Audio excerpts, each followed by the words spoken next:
of the OO show from Troy That's right. continues. He's gone.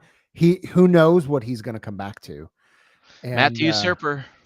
that's right. And as evidence, a different starting song. Welcome to the show. Let's hit it.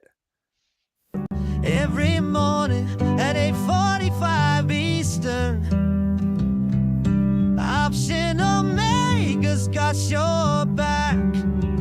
Troy's dreaming big like LeBron, mass back testing like a daddy Mac. Dan's 30 years got our way, trading life and markets every day. Option Omega, you're traded home, where every move makes you feel less alone.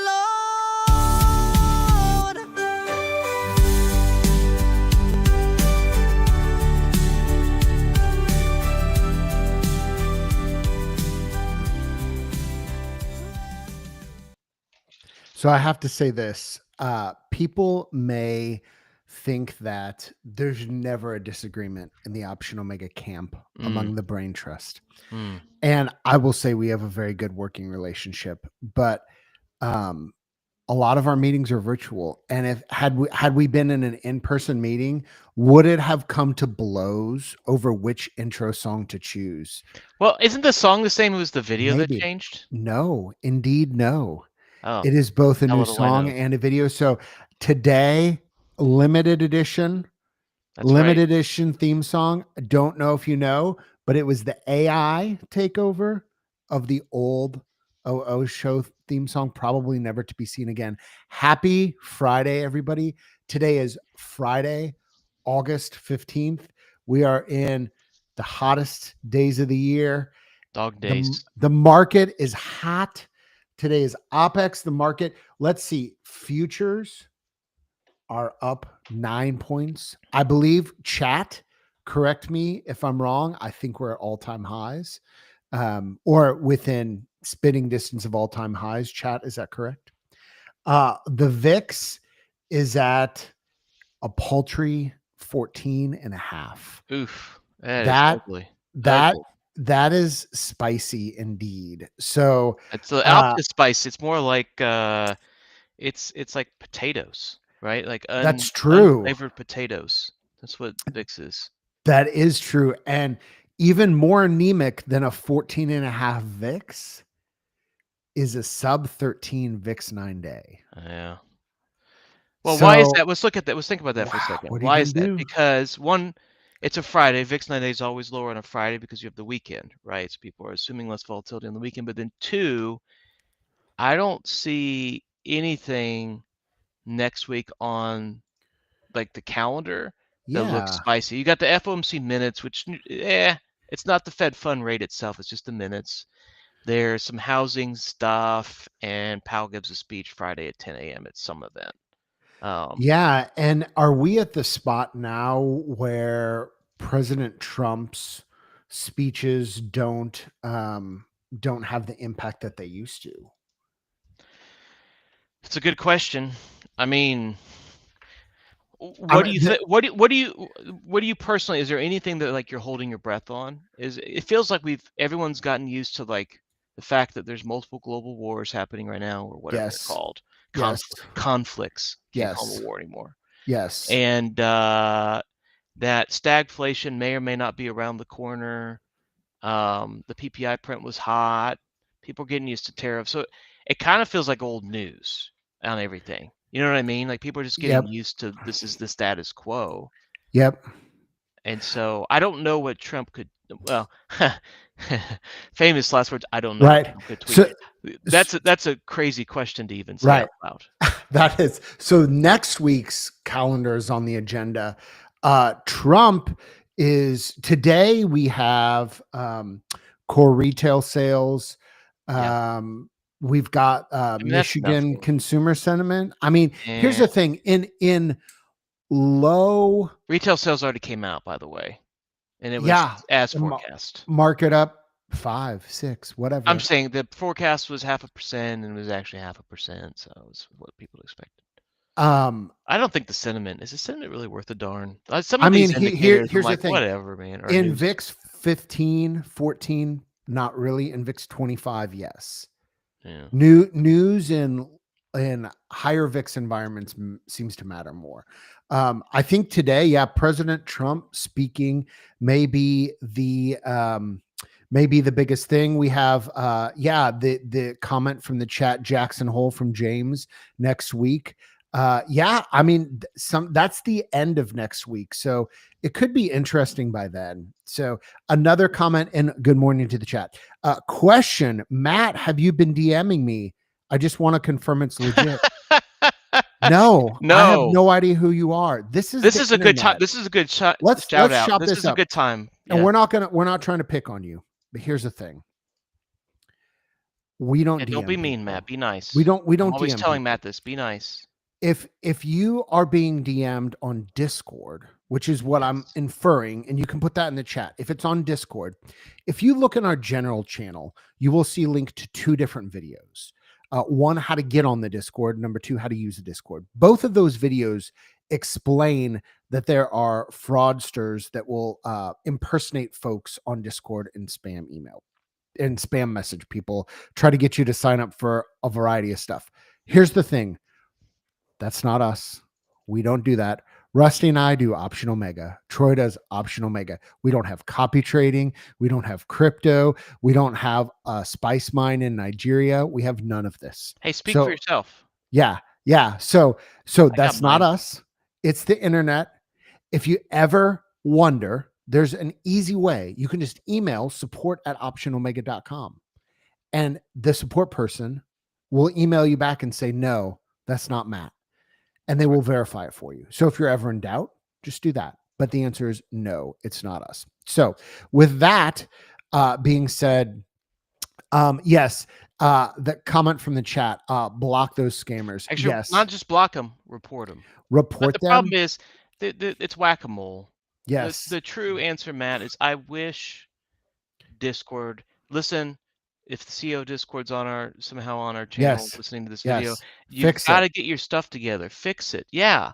They've got to have a way. Anyway, it's just we have, just so you guys know, we have a bunch of measures in place to prevent that, and check the Discord for that stuff. And I'm not going to go into that because it'll just make it less secure than it is, but there's ways around it. So anyway, it's Friday. Chat, halfway through August already in 2025, fastest year ever. What are the big weekend plans, Rusty? What do you got cooking this weekend? My weekend's going to be super exciting. There's a funeral this evening that I'm going to attend and possibly serve at our parish. And then it was an older man. It was actually, I mean, there is a such thing as a good death. I will say this shout out. We're going to get a little philosophical here on the Discord, serious. But when someone's suffering, right? When someone has, let's say, Parkinson's, like my own father did, or dementia, or some other suffering, there's a such thing as a good death. So this is a good death, right? But there's a funeral tonight, and then tomorrow I have a truckload of yard work to do because if you don't know, East Tennessee is technically classified as a rainforest. I'm not making that up. You can look it up. I did not know that. Dude, it is a jungle. I wake up many mornings and my windows are all fogged in my house. I can't see to the back of my 4-acre property because there's so much fog. We live in the bottom of a valley. So that said, I live in basically a jungle. And so trying to keep up with like lawn care, and I refuse to hire it out. But it's just insane. Like I could just go out there with a hedge trimmer and a weed whacker like 3 times a week and I would still it'd be like spitting in the wind. So that's my weekend probably. I think what Rusty's saying is any OO subscribers who want a free month show up at his house with a shovel, start unloading this truck. No, I don't need a shovel. We need flamethrowers. We need something to kill weeds. Show up with your not a flamethrower. That's right. We need machetes. Yes. I love it. So yeah, today, Friday, it's been a quick week.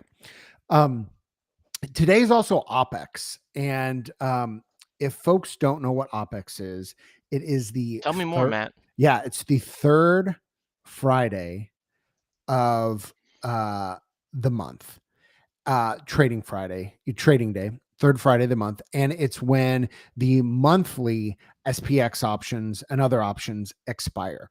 So today's a day when there's a whole industry built around OPEX and what kind of impact it has on the markets, et cetera, et cetera.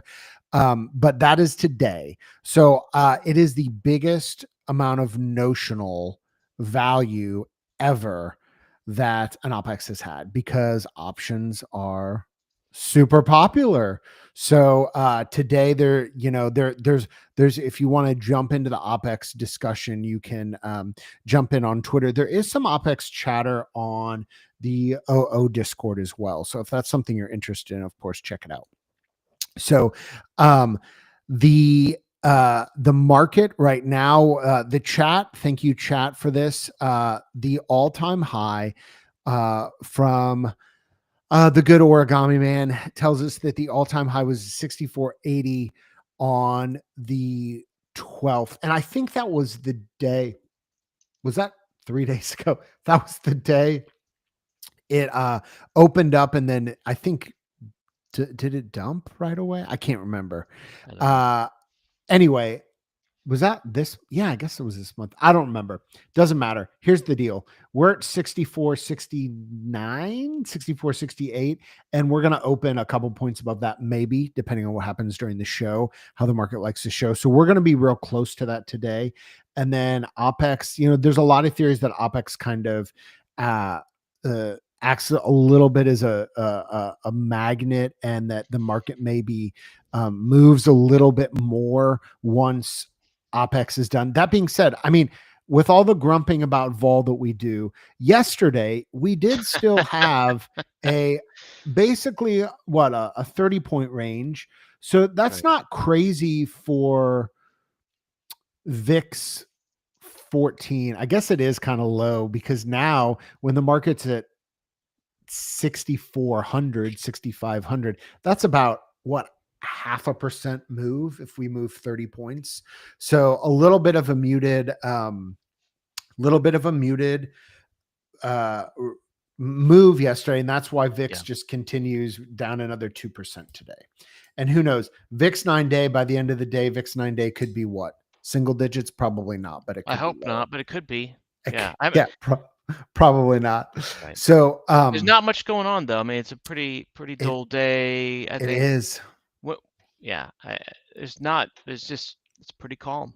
So, and then next week, I mean, if you look at next week, to anchor vol next week, Jackson Hole. That's true. I didn't think about Jackson Hole next week. Jackson Hole is probably the biggest thing, because I think, isn't Jackson Hole, is this just an annual thing, right? It is an annual thing. Yeah. So, I mean, we have that thing every year where they all meet Friday. Yeah. And Friday is kind of the big, I think Friday's the big day when. But listen, the market's acting like it's a no big deal. VIX 9 days out includes next Friday. Sure does. And the market's acting like it's a nothing burger. So sure I don't know. So maybe doing your own back testing, you'll have limited sample size of data, once per year. But maybe see if options are underpriced going into Jacksonville. Maybe there's a strategy there. So the question is where does this market run out of top? I mean, again, like, you want to bet on that? I mean, here's the argument for market rationals, Matt. No, I mean, the argument for it continuing to move up is the amount of money in money market funds that's like sitting on the sidelines. Yeah.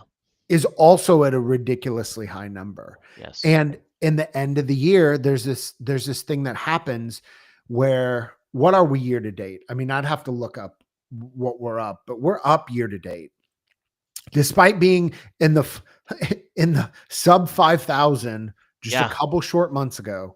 We're up year to date. And so at the end of the year, there's this effect that happens a lot where fund managers who are managing funds and trying to get alpha and beat the market, well, if they're not beating the market at the end of the year, and there always are some who aren't beating the market, they have to catch up. How are they going to catch up?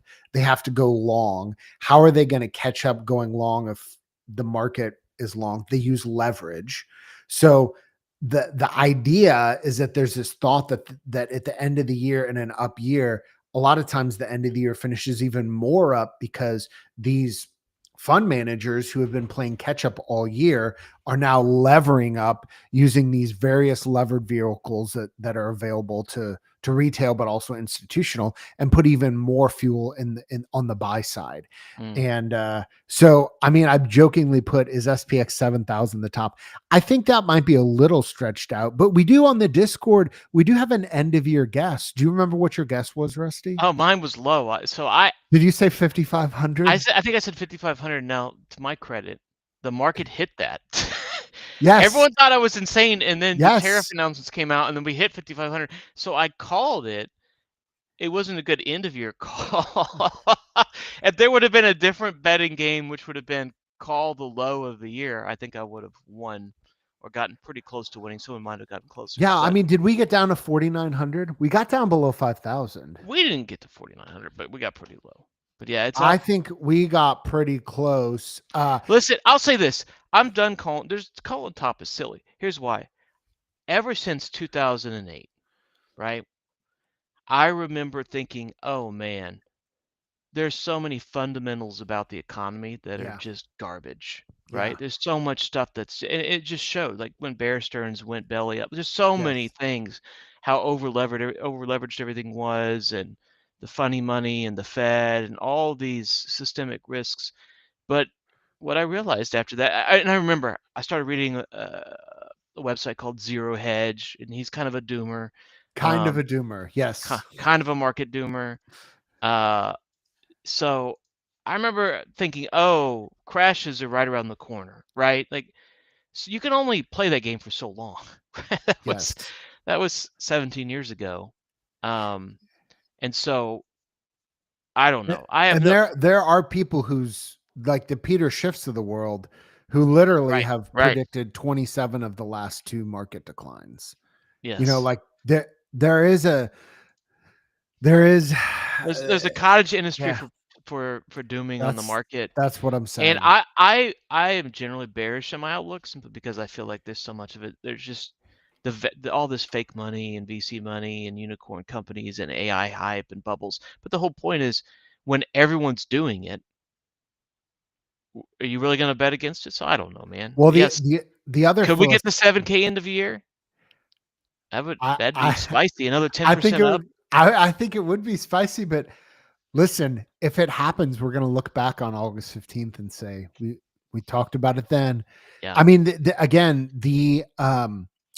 we spent a while talking about the things that AI does kind of poorly yesterday, but the reality is there are going to be major job displacements in certain industries with AI. I don't know if and anytime you talk about job loss, I mean, that's a super serious thing, as they say in The Big Short, don't dance. They said it a little strongly, but don't dance.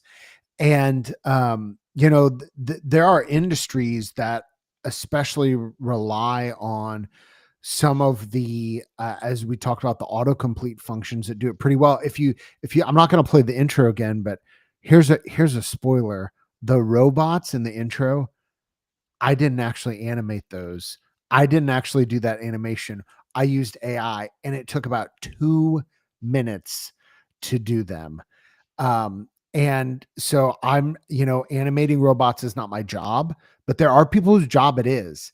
And those people have to be looking at the tools and what's coming out and what they do and thinking. So, I mean, it's going to have an impact. The chat in the OO Discord, Tom, actually, I don't know if he's on the stream this morning, but he said he predicted SPX 7,000. So, I mean, he's got to be, I don't know how he's feeling right now. If you're on here, Tom, let us know. But I did break out the old GameStop shirt. It's well loved, highly faded, purchased in like February of 2021 in honor of OPEX, brought out the old GameStop sharp. It's almost time for a new one. So that being said, guys, let's pivot here and let's look at some back tests. So we were looking yesterday at the 1-2. Yes. Right. And the 1-2 double calendar. So, Yes. If you don't know what that is, look at the other videos. But I remember Matt and I were chopping up at the end of the day. Hey, we had this new VIX movement condition.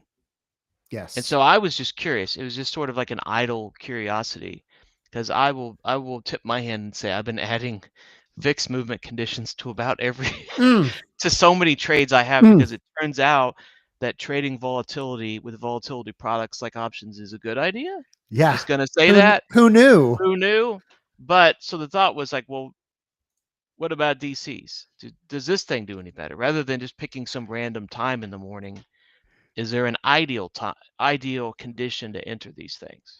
So here, before we're going to look at that, and before we do that, we're just going to look at the setup. I've shared this OG back test, and again, if you want to deep dive on this, check out our YouTube channel. The last video that we put out, which was a little over a week ago, actually a little less than a week ago, and has had a few people watch it, is how we took this back test from 2022 and updated it for 2025. And so just as a reminder for people, here's what it looks like in linear. Here's what it looks like in a log.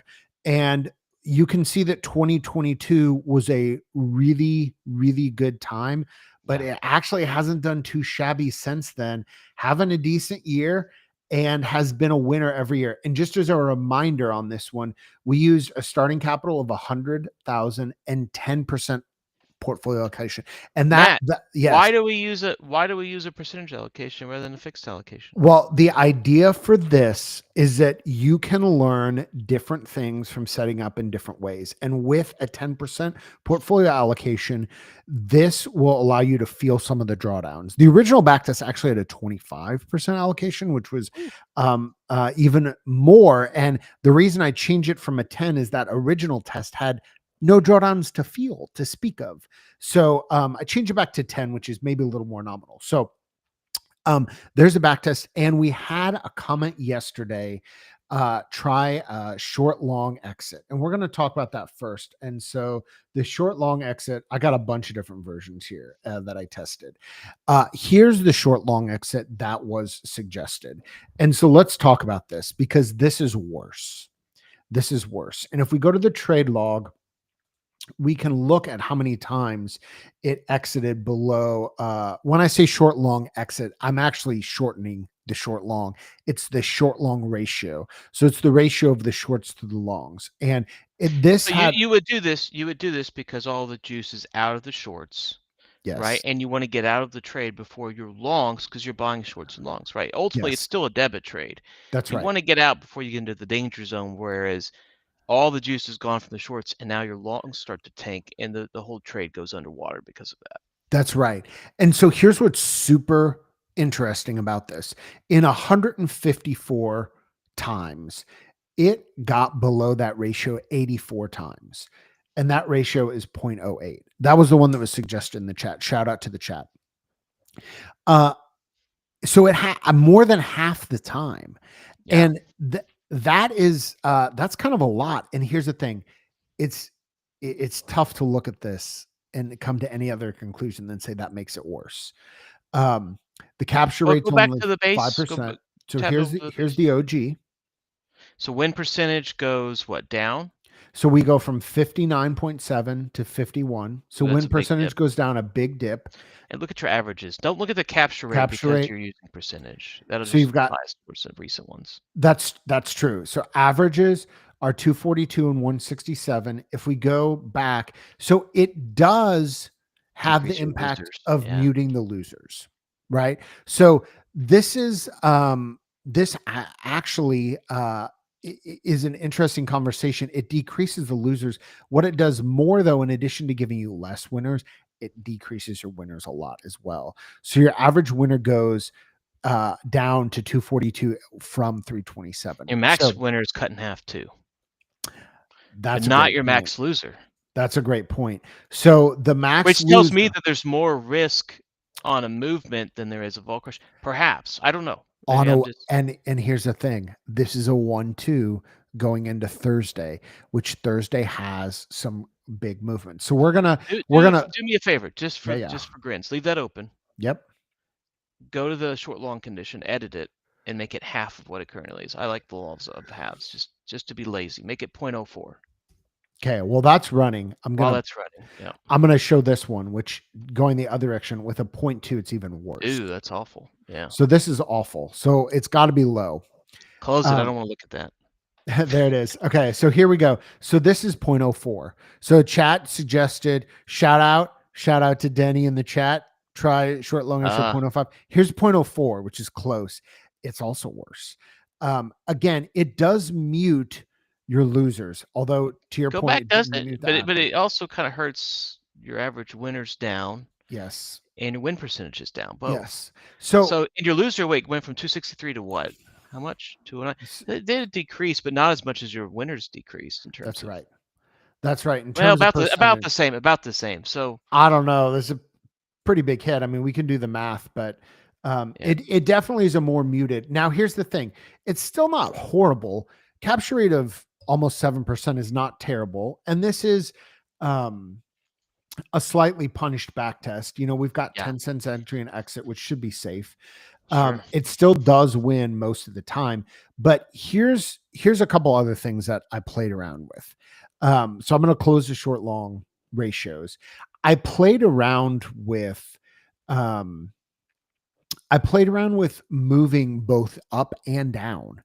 And what was interesting is it actually seemed like, contrary to some of the other DCs that we tested, and I think, again, probably because this is a 1-2 going into Thursday, this one actually seemed to do a little bit better on a move down than a move up, which is different. And it happens a lot still. So it doesn't cut too many of the trades away. It does take it down by a third.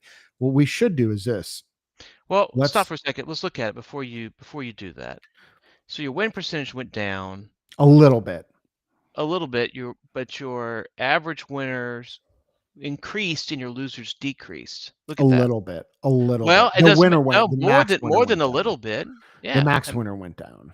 Max did, but I'm saying your average. We're looking at averages. Yeah, the average. So the average winner significantly actually goes. Yeah, it goes up significantly, and the loser goes down. A decent amount, maybe 10%. So the question there is, why? When you think about why, well, this is a very short duration double calendar. Yeah. Yes. And so if volatility, you said it gets better when volatility is moving down. I mean, no. The limited. I mean, I did a couple tests. Up. You said up.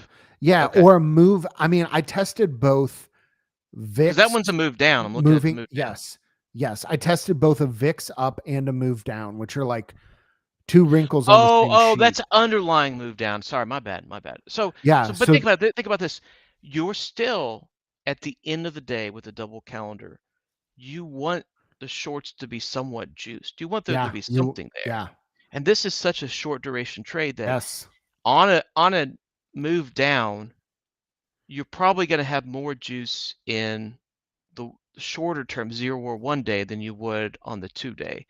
And so what you're doing, you're simply saying that the market's moving down or VIX is moving up, usually the same thing, or close enough. Yes. Close enough. And so that makes sense to me. That makes sense to me that you don't, I mean, you want to enter an opportunity, especially something this wide. Yes, because this is super wide, and the 1-2 nature of it, it does make it tough to get a short long ratio exit that makes things dramatically better. So this is maybe an interesting thing to play around with, is maybe enter on a little bit of a move down and keeping it a low. I mean, we can geek it out a little bit, but I would encourage the chat just to play around with it. And I've got it at a 0.25% move down. So not a huge move down, but a little bit of move down. Maybe, I'm sure there's some better things, but to your point, it has an impact on both the winner and the loser. Now we should talk about the capture rate, because the capture rate is actually, where's the VIX move up one? I want to see that one. The VIX move up I did a 0.25. Oh, that's tiny. Yeah. It's tiny. Yeah. So we could do a little bit more. Just do 1%. I like 1%. So because I'm lazy and I like, so here's what's interesting though, is all of these are still some variation of green, which is that one was even better, by the way. But yeah, this one, okay, yeah, this still an improvement over the base, I think. Wow. Here's what it did. Look at your max winner and your max loser. That's kind of nuts. That is kind of nuts. Interesting. Huh. Well, I mean, this is functioning in it. Here's what's interesting. 2022 did a lot worse, but since then it's functioning more like a strangle. Like it's right. You really want, I mean, look at, I don't think so, because you just have more juice with that much of a VIX move up condition. You're going to have even more juice on the shorts is all. Yeah. That's all. Yeah, maybe. Yeah, here's the crazy thing. Which makes the trade cheaper. Think about it. The more premium you get for the shorts, the cheaper the trade will be. Yeah. Relationally, right? So you can get into a cheap one of these, which means you can have a pretty big winner, right? If you get this thing for dirt cheap and then it pins right under the strike at the end there. When we look at let me close this other one and we'll go back to just the original one. So our average loser is cheaper. With this one, our capture rate's lower, the MAR is lower, the win rate's lower, but the max winner and the max loser and the averages are both. So again, here's the original. It's like the eye doctor. A, B. I think all of them, the average winners and the maxes move in your favor. So something interesting. We again, we usually talk about MAR and capture rate a lot, but there are other things to look at in the metrics. So, and I would also, if I were going to chop this up further too, Matt, chop it. I would probably, this is a morning trade. Here's the thing. It's still a 1-2 and you're generally trying to get it in the morning. And you do look at these entry times. I mean, they're almost all before. Wow, that's true. You had yours really go to like 2 o'clock or 2. I haven't. Yeah, but look, it rarely goes that late. I mean, we can change the floating entry. I just thought it was too late. Like, what about like a morning? Like, do 11:30, right? Pre-lunch. Everyone's leaving for lunch. Just do 11. I'm just curious. See if we eliminate. See if we eliminate some of the silly. Cause I don't know. Maybe it works better overnight.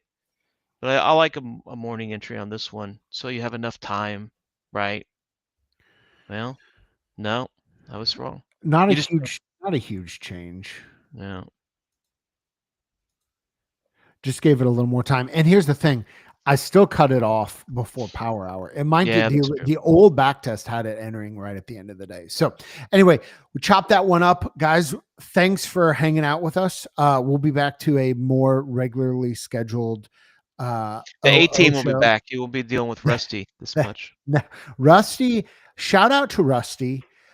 Big week at OO. And a lot of times we actually don't talk that much about we don't talk about the releases. So I'm just in the mines. Yeah. We had a couple releases this week, both the backtester and the automation platform. Rusty, what cooked this week? What releases were there? I mean, the big one was obviously the OTO thing. Yes. For those who don't know, it's one triggers another or one triggers other OTO. And that's simply the most commonly used, or the most common use case for that would be people are selling credit spreads. They want to put a resting stop on the short, and then they want to have an OTO say, well, if that gets triggered, market close along. Why are they doing that? Well, usually because they don't want to have to manually close their longs. Right. I think it's especially useful if their spreads are narrow, right? So if you have a tight spread, you probably have some value. Like if you're selling 30 wide condors and you get stopped on the short, that long probably maybe cost you 50 cents, and maybe now it's worth 75 cents. So you're going to recoup some value, especially on a spike, right? If you got puts and they're spiking, or even calls maybe.